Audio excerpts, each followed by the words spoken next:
everybody. Welcome back to another episode of Oh Shoot. I'm your host, Cassidy Lynne, and welcome back to another Monday episode. I hope you're having a great start to the week. I hope that everything is so chill and all your clients are acting great and all your sessions and shoots are perfect. The lighting's perfect. The weather's perfect. I wish all of this for you guys. So we're back for another advice column episode. You guys never fail to bring the dilemmas. You guys always have quite a lot to discuss, and I'm here to always give my 2 cents, as you guys know. So let's see, today, this specific episode is batched a couple weeks out, but when I'm recording this, I actually, this morning / into the afternoon, I decided to do something different. And, you know, it's always so interesting because, you know, you can kind of get stuck as a wedding photographer specifically doing the same thing over and over again, shooting weddings, shooting engagements, back and forth. That's all you do all day long.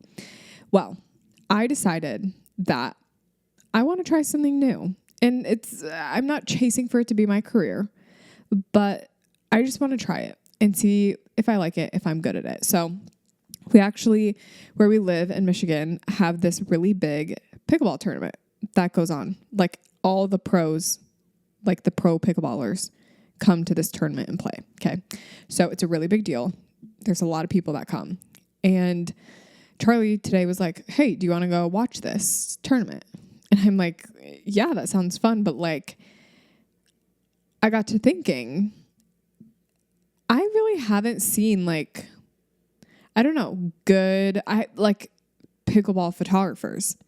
Haven't really seen great photos of someone playing pickleball, period. You know, I've seen photos of like professional photos of like tennis players and football players and all of that. But pickleball is like, if it starts to keep growing and get really big, but there's no like really well-known photographer yet, maybe this is my gap. Maybe this is my door, my opportunity. I'm like low-key kind of kidding, but also not. Like I genuinely went and like did some research and tried to find like a pickleball photographer. And the only thing I really found was like this media team that kind of like, I don't know, like it almost felt like this media team was kind of signed by like big, like brand, like pickleball brands. And so like they go and like cover these tournaments. I don't know. Anyway, I was like, I'm going to go, I'm going to do it. And if I don't even like it, if the photos don't turn out good, that's okay. I just want to make like a little TikTok vlog about it. Just make something fun. Okay. And this is before, I haven't posted it yet. I have no idea if it's going to do well or not, but, I just shot it. I low key, snuck into the VIP tent because there were so many people there. The opportunity to get a good shot was like slim to none, because even though I have a freaking 70 to 200 telephoto lens, like I am so far away, I still can't get a good shot. You know, and I was like shooting in between people's heads. I was like, this is not the vibe. So this guy that we knew from pickleball was like volunteering in the tent, and I just like snuck in and like sat in the front row and was getting some shots. They turned out good. I feel like if I would have stayed longer, they would have been better. There was this one guy who, I don't know anything about like these pro people, but there's this one guy who apparently is like the world's best player. I don't know who decides that, but anyway, world's best player. He was playing in this game that I was capturing. So I was like trying to get a lot of photos of him, but he's like not very expressive, doesn't smile much. So I was kind of taking photos of this other guy who was like really into it. Anyway, so yeah, I did that today and it was kind of fun. I don't know, it was something different, not something I normally do. Like I said, it's not something that I'm going to try to pursue, but you know, sometimes I feel like you do need to just bring your camera to a function just for fun, just to see what you can capture. And that's what I did. And I had a good old time. I still need to edit the photos today, but yeah, so that's what I did today. And maybe this is your sign to, you know, try something new. go grab your 70 to 200 and take photos of pickleball or something. Who knows? Okay, so that's all I have for you today. Like I said, this episode's a little bit batch, so I don't have a ton of life updates. So we're going to get right into the advice column for today. So, as always, you guys got a lot to say, and there's a lot of dilemmas in here, so buckle up. Hi, Cassidy. I had an interesting scenario recently and would love your input on it.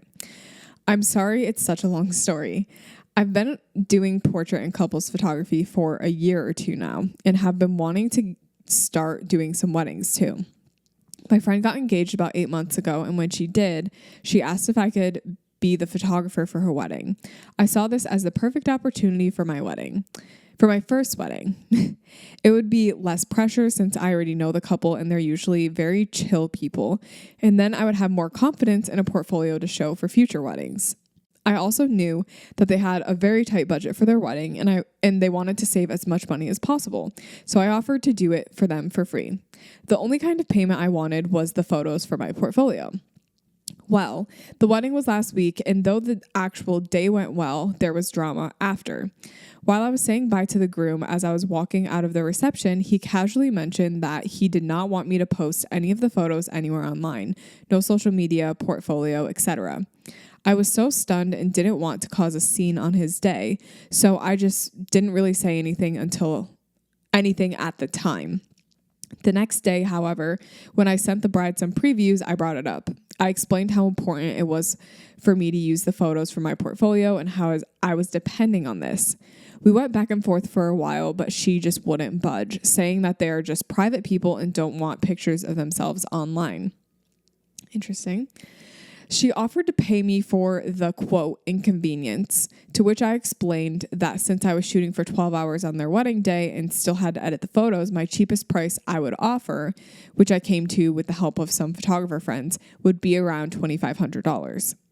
She didn't respond to that, which I know was because of the shock at the cost. Then the groom started texting me in order to suggest a, quote, compromise. Next time he heard of someone getting married, he would recommend me to them and say I even do weddings for free. So that's the compromise? Interesting. Needless to say, I was pretty ticked at this point because in no way is that a compromise. It does not take into account the fact that I already did all this work for them and will get nothing in return. The fact that I had to travel 7 hours to get to their wedding and have no desire for a network out that way or any of my previously stated issues. At this point, we're kind of at a stalemate until they're back from their honeymoon. Everyone I've talked to agrees that they're screwing me over, but I'm still not sure exactly what to do. I don't want to be a jerk, but I also don't want to go through and edit the thousands of photos I took knowing that I can't even use them to promote my business.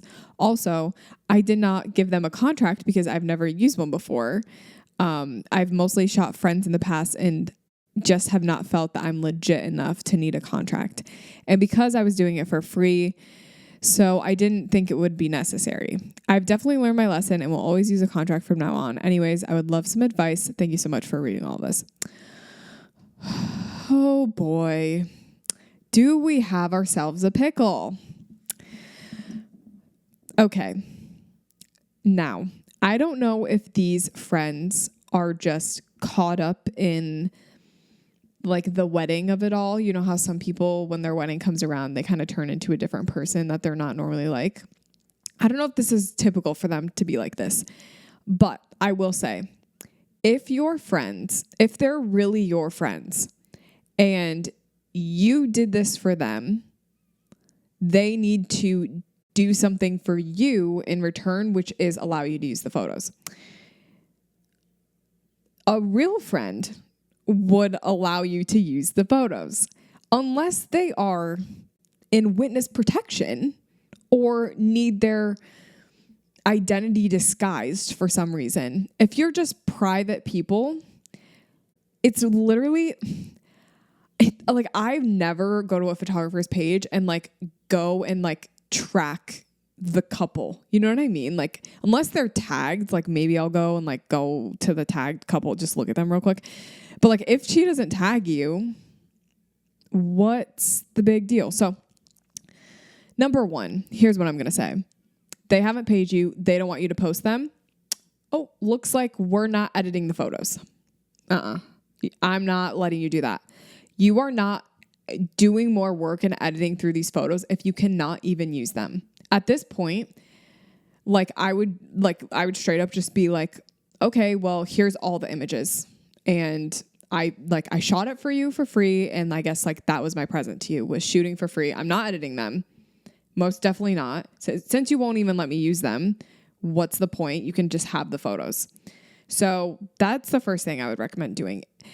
And does that seem a little bit petty? Yes. But do I care? No, because they are screwing you over so bad, literally so bad. It's crazy. So that's what I'm going to say about that. Let's see. What else did you say in there? So about the contract, the problem is you can't post the photos without their permission. You literally can't. I'm pretty sure it's illegal, and they'll have to sign a model release for you to use the images. So that was actually one of the first things that my lawyer told me when I was getting started was always make your model sign a model release. Straight up, that's even if it's free, model release, always. Which basically just allows you to use the images. It's sticky because these are your friends, and I just can't imagine knowing that my friend was trying to build their business, basically taking advantage of them, only to turn around and not even let them use the images. There comes a point where it's maybe you should put aside your desires of oh, we want to stay private. Okay, you can stay private, but I'm not going to edit the photos then. I did this for free. The reason it's just the reason you did it, they're taking away that from you. And that's just not cool at all. And like I said, I'm questioning if they're even your real friends. I know that's kind of deep, but I really am. I cannot imagine doing this to my friend. I literally can't. I would never, ever, ever do this to anyone that was my friend. I'm mad for you, by the way, if you can't tell. This is mad, Cassidy. Okay. Hey, Cassidy. So basically, I've had this friend and she always raves about my photos. After some time, I ended up being at her surprise proposal to take pictures, and she was thrilled I was there and messaged me after saying she wanted me to take her engagement photos. I'm a new-ish photographer, so I always tell my friends and family I'll shoot them for free, so obviously I didn't charge her for the proposal pictures or engagement session. She's planning on getting married in October in Yosemite, which is obviously a dream location for me to shoot at. Not that I expected her to book me for her wedding, but she knows I don't charge friends, so I would shoot her wedding only for the cost of travel. Recently, her and I were with a group of friends and she had mentioned something about her photographer for her wedding. In my head, I'm thinking, okay, maybe she found a photographer in California so she wouldn't have to pay travel. But her photographer lives very far away from California, so my friend would be paying the costs of this photographer plus travel fees. Do you think my friend wasn't happy with her engagement photos, or maybe she just doesn't take me seriously as a photographer? I don't want to be butthurt, but I'm a little bit sad. How do you handle the whole family/friends not booking you? Okay, so I don't think that your friend didn't like their photos. Straight up, I don't think that's what it is. To me, this actually happened to me with a wedding where I didn't do any photos for them, but I'm their photographer friend. I kind of expected it, but they ended up hiring someone else. And they straight up told me we want you to enjoy the wedding. We don't want you to be working. You know what I mean? We want you to enjoy it. So low-key, you're kind of making an assumption. And that's the first piece of advice I would give you. Never, ever assume that you're entitled to shoot anything. I don't think this person didn't like their photos. I think they would have told you that. I don't think they would have mentioned it in front of you that they had another photographer if they thought that, if it was bad blood, if they were holding something against you, they wouldn't have mentioned that they had another photographer in front of you. So my guess is your friend just wants you to enjoy the wedding, attend, have fun, and not put that stress on you. shoot it. I personally don't think that your friend probably understands how cool of an opportunity the wedding would be for you, but that is just kind of how it is. Like, especially if you're newer, like, I would understand if someone, if I'm newer, one of my friends went and hired someone with a little bit more experience because it's their wedding. Like they get to choose how they want it captured. Maybe they want someone more professional. Maybe they've got a very large budget and they can pay for someone.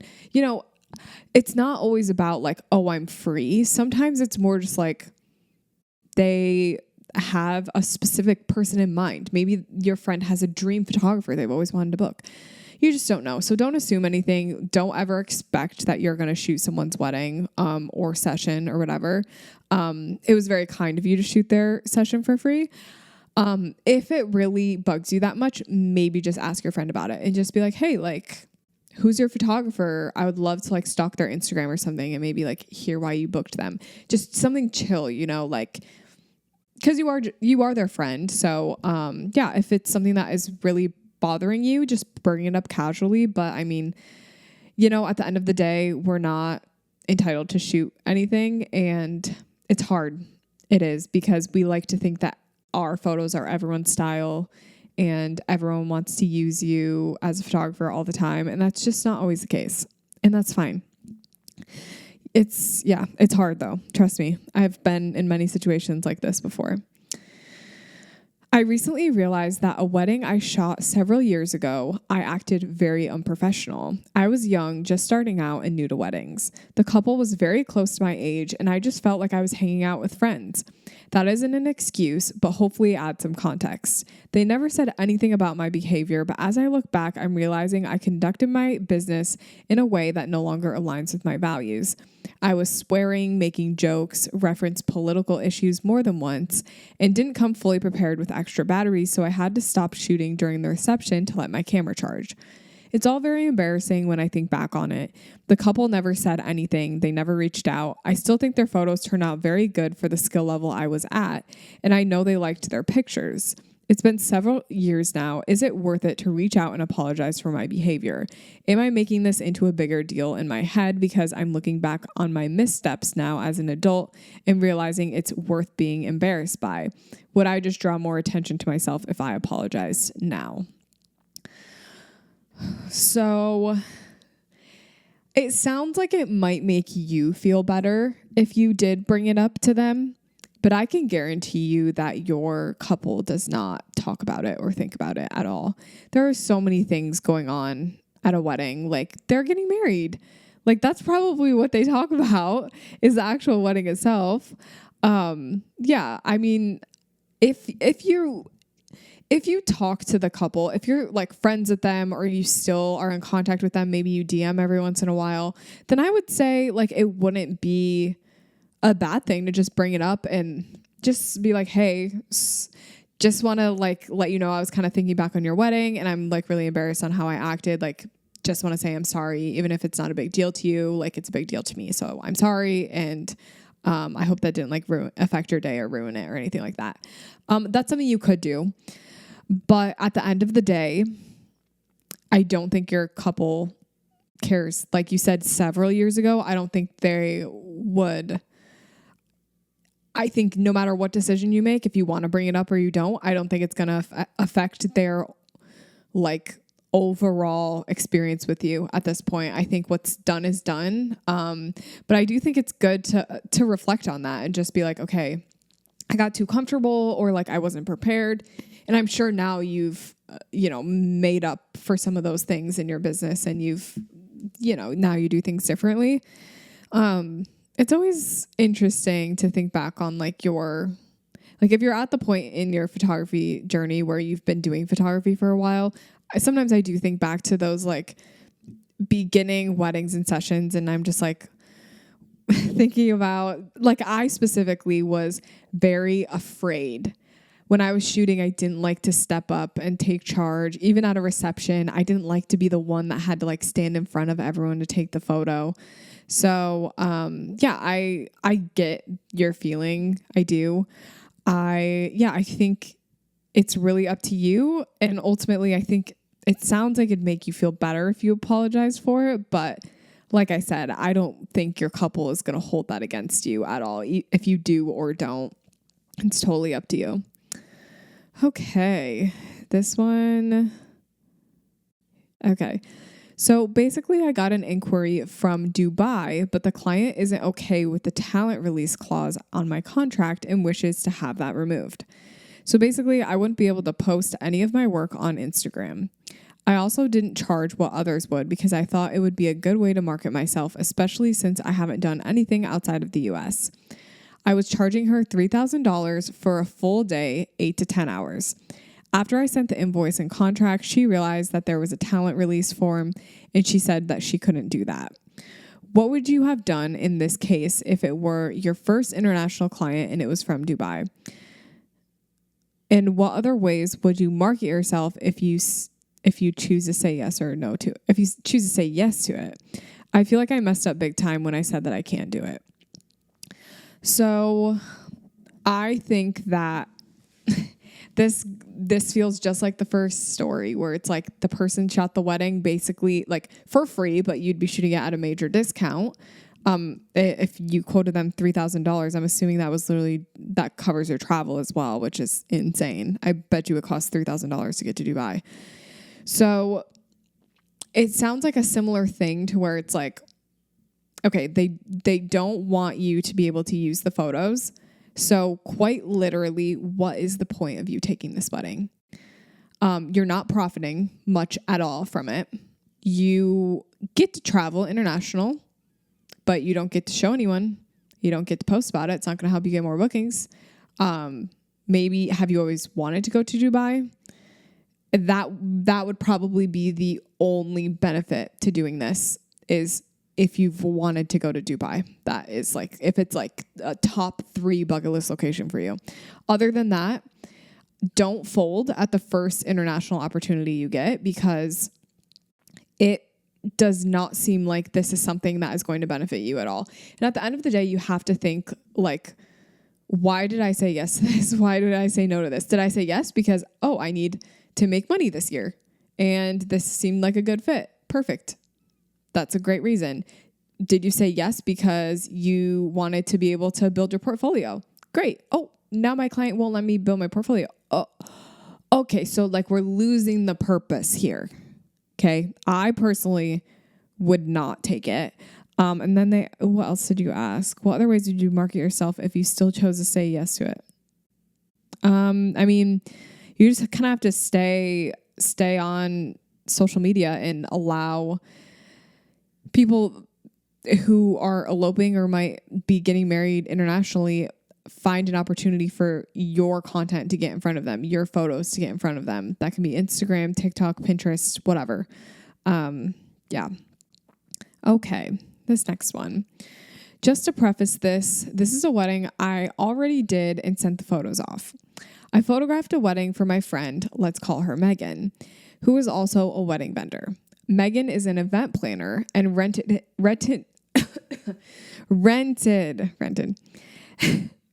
installs from another planner, and let's call this planner Alice. Alice, the planner, is basically the stuff. Everyone wants to work with her. Her weddings are stunning. But Megan told me that Megan had to sign a document saying that she would turn over all of the images to Alice. I have not seen this contract, but from what I've heard, it's so that she can use the photos on her website and socials. What the heck do I do? In my contract, my clients only have rights to use the photos for personal purposes. Should I email Alice from an anonymous email so I don't cause beef? I wish she'd just ask for the photos as I normally send out the photos to other vendors. What the hell do I do here? So emailing from an anonymous email is crazy. Do not do that. That is definitely not the answer. So, I mean, it's very common for vendors and planners to ask for the photos. And in fact, it's to your benefit to share them because if you're able to associate yourself with Alice, if everyone wants to work with Alice, Alice is the best. The more your photos are tied to her, like she's a planner, which means she gets step 1 and booking a photographer is step 2. So that's a smart move for her to have access to those photos. Now, just because it says it in the contract does not mean that you did not sign that contract. Okay.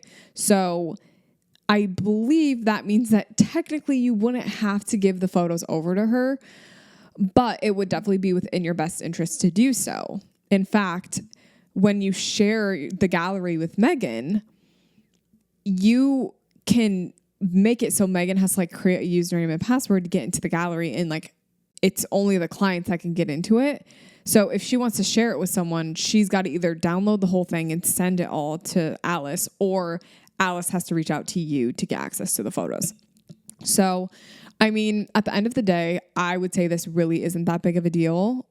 Like truly, maybe just like reach out to Alice, not from an anonymous email, like literally from your email, and be like, hey, just wanted to touch base. Like, I'm super excited to work with you. I would be happy to share the photos with you afterwards.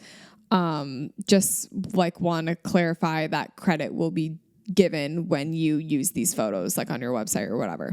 Something like that, something that, you know, communicates that they're allowed to use them, and, you know, you want them to use your photos, but you want to make sure that those photos can be tied to you. So then you can get bookings from sharing the images. That's a great dilemma to be in, honestly, because it's like, she's a great person to work with in the industry. Let's make a connection. The only thing worse than taking too many photos while you're shooting is getting home and then having to edit all of them. Here's some ways to speed up your editing workflow without losing any quality in your work. Today, I want to introduce Aftershoot Edits 2.0. You can experience the most consistent edits straight out of Aftershoot. One of my favorite things about Aftershoot is their upgraded white balance and exposure AI models. Even if your lighting varies during your session and you have a lot of drastic changes, Aftershoot's able to instantly fix any blown out highlights, murky shadows, and overall, this feature allows you to have balanced photos no matter what your lighting conditions were. Another way to speed up your editing workflow is by using AI masking in Aftershoot Edits 2.0. This feature allows you to selectively edit your images through masking. With AI masking, Aftershoot can automatically select your subjects and adjust them to really make them pop in your image. Another great way to save time while you're editing is to use Aftershoot's advanced cropping and straightening. This tool allows you to customize and select any aspect ratio, and it even automatically crops in your photos so that the focus is more on your subject. It also can automatically straighten your photo, which is going to save you so much time in the long run. Say goodbye to spending way too much time editing your photos and use Aftershoot Edits 2.0. Aftershoot has an exclusive offer for all Overshoot listeners, so go to the link in the description of this episode to find out more. Thank you guys so much for watching, and now back to the show. Should I upgrade to a new lens or a new camera? I need to upgrade my gear, but I'm stuck with trying to figure out what to upgrade to. I'm a fairly new photographer, and right now I have a Canon RP. No one ever knows what that is, but just so you know, it's basically Canon's cheapest mirrorless camera. I have Canon's cheap 50mm lens, and that's it. I've been wanting to get a 24-70 for a while now, especially because I'm starting to book some of my first weddings, and my 50mm isn't very good for big group shots. However, my camera also does not have a dual card slot, and I'm pretty sure the quality of more expensive cameras are better. I'm stuck because I feel so limited with the 50mm, but I'm also afraid I could be using a lower quality camera without a dual card slot, since I'm starting to take on important shoots like weddings. I want to upgrade both eventually, but I'm a poor college student and I can't afford to drop thousands of dollars on gear right now. What would Cassidy do? Oh, good question. Okay, let me double check something that I have a question about. Okay, starting to book some of my first weddings. So, what I'm going to say, you have a 50mm. Personally, if you're going to start shooting weddings, I would do the camera first. Normally, I'm like a lens first girl, but the dual card slot is very important, and the upgrading the camera is going to give you overall better quality images.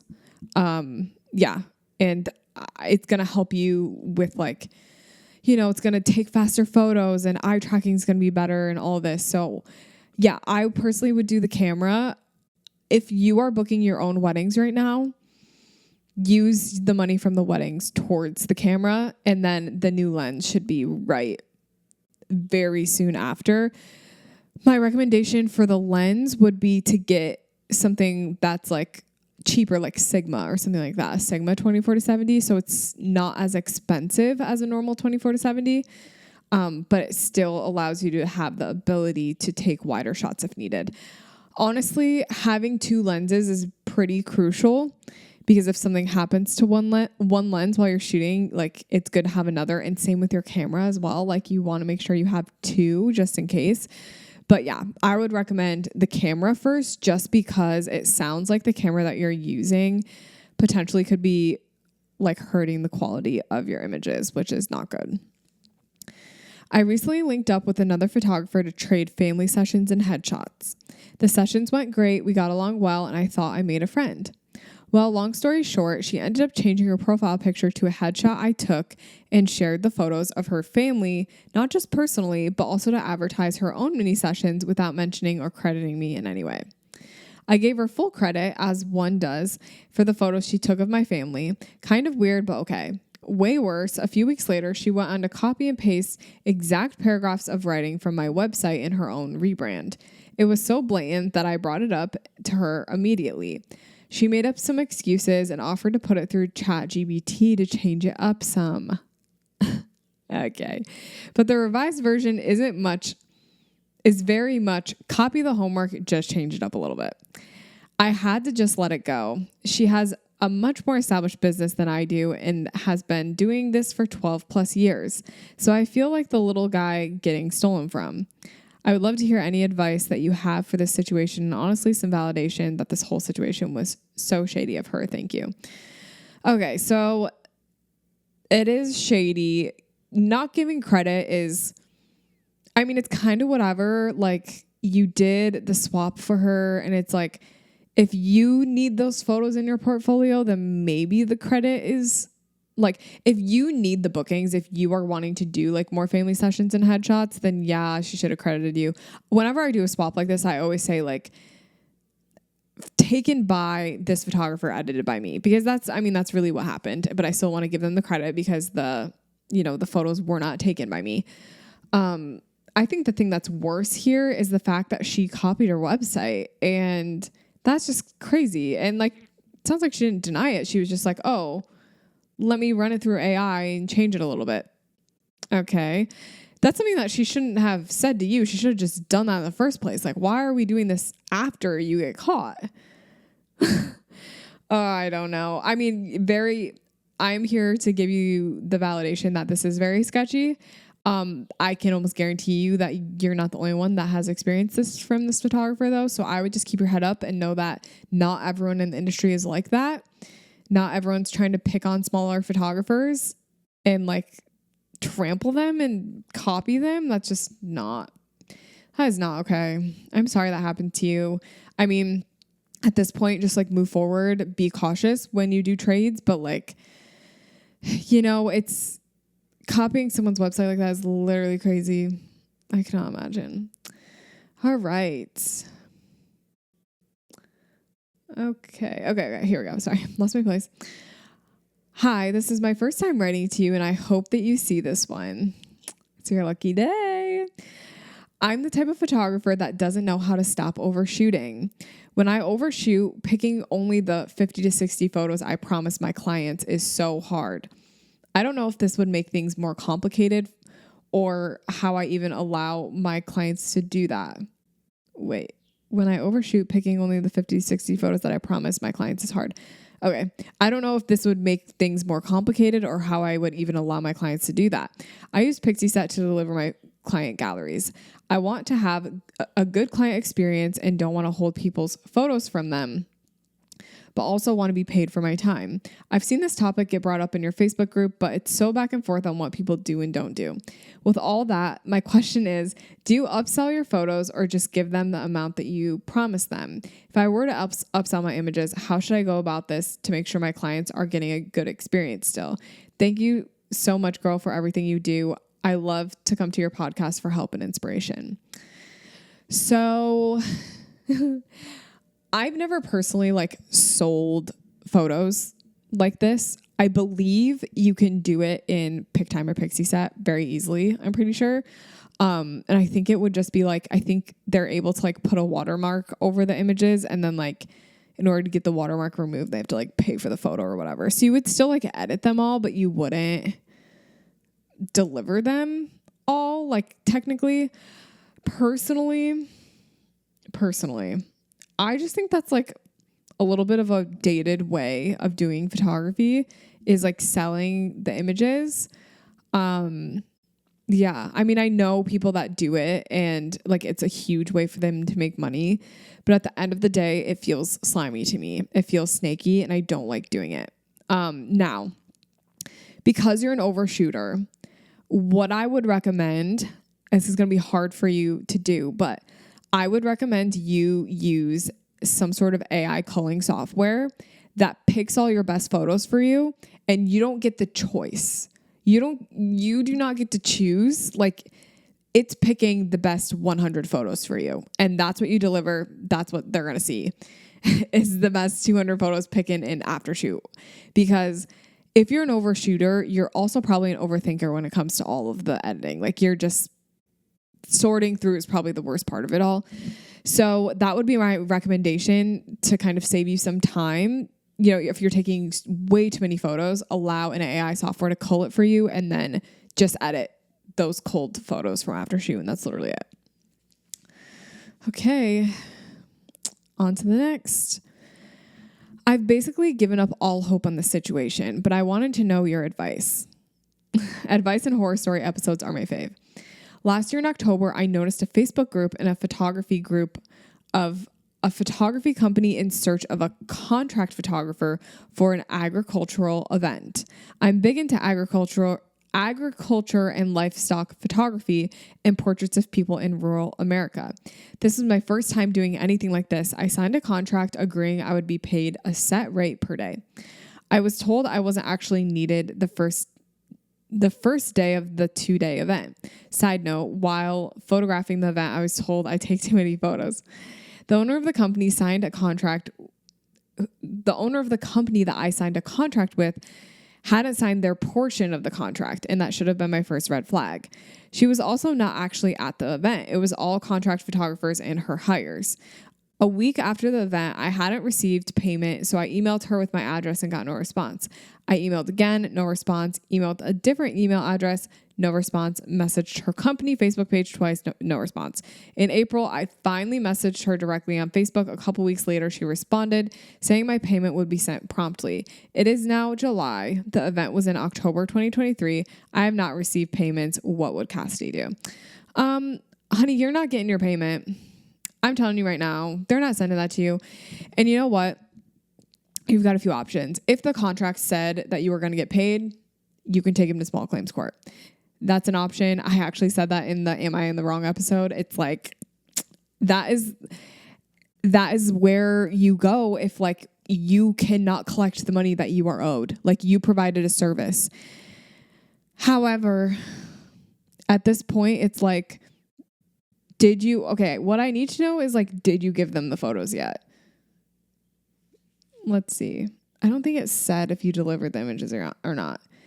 If you did already deliver the images, you best be going to small claims court. If you didn't, they're not getting the photos and you're not getting your money though. And you probably like wasted a day of your life, but that's okay because we live and we learn. That truly sucks. I'm sorry. I cannot believe some people, like, how do you hire someone and then not pay them? I can't. I mean, maybe if you threaten to go to small claims court or contact a lawyer, that will set a fire under them and they'll finally pay you. I don't know. Okay, we've got 3 more. Sneak peeks. I send sneak peeks for all of my sessions, and it's a lot of engagement in seniors. I think I'll probably always do sneak peeks for weddings, but I feel like sending them for every session is slowing down my whole workflow. It's taking me more than 4 weeks to deliver a regular session or engagement session, a regular senior session or engagement session. And I think I could get it done in half of the time if I wasn't spending so much time delivering sneak peeks. Is 4 weeks too long for a regular session, or am I not physically editing enough?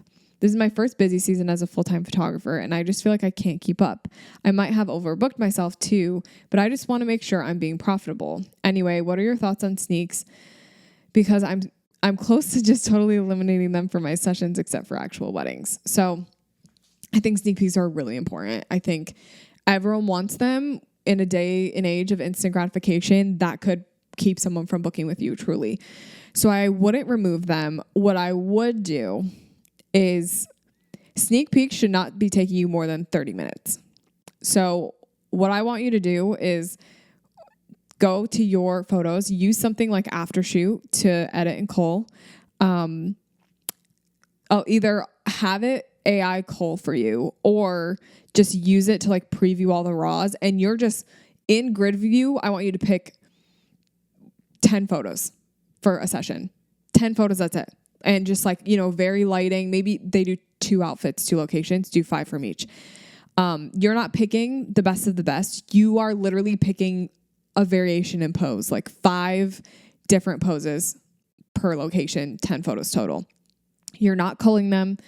You are quite literally just doing that, bringing them into Lightroom, putting an edit on them real quick and sending them away. That's how you're going to overcome that, because sneak peeks, while they're great, they're not going to be a final representation of the work, most likely. So you need to just get it done and do it relatively fast so that you can get other things done. If you're not it sounds like you may have overbooked yourself as well, because you've either overbooked yourself or editing is taking you too long, because sneak peeks should not be the only editing that you're doing all day. Like if you go back from a session, the next day, it's going to take you an hour at the most to do the sneak peeks. If you're doing my method, it's taking you 30 minutes. And then you're going to move on to editing something else that's going to be like 2 or 3 hours of editing. That's what I have to say. And, it is what it is. Dear Cassidy, first of all, I love your pod and of course your photos, and I listen to you every time I edit, which is basically every day. Second, I've been wondering about retouching photos. I've had a few clients reach out lately asking about removing certain blemishes, changing bridal party attire to match the rest of the group, or other Photoshop requests or Lightroom edits that take extra unanticipated time. One client asked me to remove multiple blemishes in every photo, which honestly added about an hour or 2 extra of editing to the session, as I didn't anticipate spending time doing that. I'm all for retouching imperfections in the background, but really not into changing someone's natural appearance. Any advice? Should I be creating an add-on cost for extra retouching? I totally understand having insecurities, and I want my clients to feel confident in their photos. It just really does add up in the grand scheme of editing. Thank you for your help always. Okay. So I'm trying to think. I think I had, I think it was a bride who asked me to like edit something off of her face for like every single photo. I'm wondering if it was like a scar or something like that. I don't know. I ended up doing it, but it did take quite a long time. So my solutions are this. Here are your options. Number 1, in your contract, it should state something along the lines of like, for additional retouching, there's a fee. Like to completely change the color of the wedding party's attire, there's a cost for that for sure. Little tiny blemishes like a pimple here and there, that's something that I would just do on my own. If it's taking you a lot of time, an option would be to create an AI mask. So basically create a mask over your subject's face or whatever it is they want edited. If I'm thinking like specifically like blemishes and stuff, an AI mask over your subject's face, and then just like do little skin softening, bring the clarity down, bring the texture down, see if that helps whatever blemish it is that they're insecure about it, and then copy and paste that AI mask onto every photo. So that's going to be like, it'll take, maybe to put it on every photo, like it'll take a little bit of time, but like overall it's better than you sitting there and manually taking out each pimple. So that could be an option. But at the end of the day, you need to figure out like what is beyond what I'm normally going to do. Asking someone to edit out a blemish is normal. I would say that's something I would do. Asking to change the bridal party dresses in every photo is not normal, and I would not do that one. So you just need to figure out like what is it that is normal for you and is within your scope of things that you deem are things you would do on your own, and what requires an extra retouching fee. Now, you might see someone's true colors if you say no, so be careful. But I've done some retouching, and it takes quite a long time to retouch, and I don't think people understand, like, removing an entire person from a photo takes time. So if someone asks me to do that, I'm only doing it for a maximum of like 10 photos. So, oh gosh, guys. Okay, here's the last one. What do you do to not feel rushed on a wedding day? For couples portraits especially, I always feel so rushed. 20 to 30 minutes never feels like enough. And oftentimes my couple doesn't want to go out for sunset, or sometimes I'll have a general lack of interest in doing couples at all because of a rushed timeline, or just the groom not feeling it, or just wanting to get moving. Do you let them know in the moment that you didn't get that many photos? Or if you get tons in 20 minutes, how? If you see photo spots throughout the night, do you go up to the couple and suggest it? For example, a wedding I was at last had a vintage car. I asked the couple if they would be interested in taking pics in it. They were kind of interested, not really, but said yes. DJ was rushing them tons. The car was pulled up and ready to go, and they took a minute going around to tables, and by then the car had been crowded by people. I tried to ask them to move nicely or go inside, but they didn't really budge. There's tons of people in the photos, and they wanted to do like maybe 2 poses. So I think it depends truly on your couple, because some people just don't like doing photos for that long. I would say 20 to 30 minutes, that's really a minimum for me. 20 minutes is minimum. Like 20 minutes, I don't know if I got everything I need. And also, like, if you're going to multiple locations, 20 minutes is not enough time. So what I am going to say is 30 minutes, I can probably get everything I need. Bare minimum. We're talking like I'm flying through my poses though. So when it comes down to something like that, I probably would straight up tell my couple like, hey, we've only got 20 minutes. So is it okay with you if we kind of fly through some of these poses? I'm going to go a little bit quicker than normal. And honestly, they would probably love that, because that means they get more options and potentially they get to be done quicker if you get everything you need. So how do I get a lot of photos in 30 minutes? I am varying my pose slightly, and I'm redoing things over and over again, varying it slightly to get like a bunch of variation. And then I'm completely switching poses. So I'm doing probably, each pose probably takes me 1 to 2 minutes. So I'm doing, I would say, anywhere from 10 to 20 poses in 20 minutes. I'm varying between sitting, standing, walking, standstills, serious, laughing. If I put them in a pose for serious, then I'm going to make them stay in the same pose, but then we're going to do some laughing ones, and we're going to switch it slightly so that it's a completely different pose, but like it's still, it didn't take that long. So you want to think about efficiency at that point. Sunset photos are hard because I do feel like my couples sometimes just don't want to do it, which I understand. I literally get it. So yeah, you want to make sure in the 20 to 30 minutes you do get with them that you do not allow that time to be rushed. If that DJ is rushing, if a planner is rushing you, you can literally say to them that this is the only time that they get for portraits. This is it. So I really need this time in the timeline. Like, this is what I need. And even if we're a little behind, like this, I have to do this. I'm sorry. Yeah, you kind of have to put your foot down sometimes. I will say the thing with the vintage car is just literally crazy that people wouldn't moved. I would have actually started I don't know what I would have done, but I probably wouldn't have been my nicest version. I wouldn't have been mean, but I would have been like, guys, the couple needs photos. You need to move. Like, this is not about you and your Instagram. This is about the couple and getting them the shots that they need from their wedding, because they literally have 0 wedding photos. I think sometimes too, couples get scared with a crowd. So if there's, with the vintage car, there's a lot of people around. They probably were feeling stage fright 100%. So yeah, I hope that answered your question. I have been facing this quite a lot lately. And, it is what it is. It's okay. You just gonna have to make do with what you have. And, you know, if you don't feel like you got enough photos, I guarantee you probably did. You're just being hard on yourself.